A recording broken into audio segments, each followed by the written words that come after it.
No delay can reign on the parade of the Black Nazarene devotees. After 8 hours since it left the Quirino Grandstand, the centuries-old image of Jesus Christ finally crosses the Jones Bridge past 4 p.m. Friday.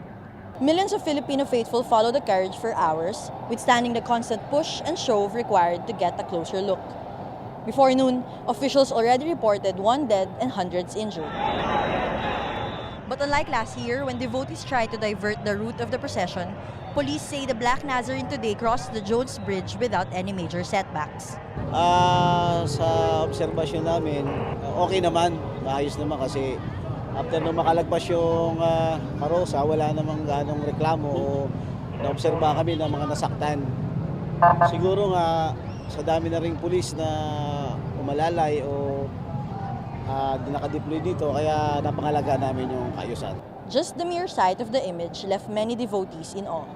Matagal na, ilang taon na rin kami na namamanata. Siguro nasa 30 years na rin o mahigit pa. Ayos naman kami. Ayos naman ang pakiramdam namin.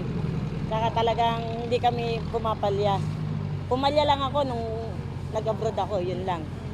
Pero taon-taon namin ginagawa magkakapatid to. Tanata na namin simula nung buhay pa tatay namin.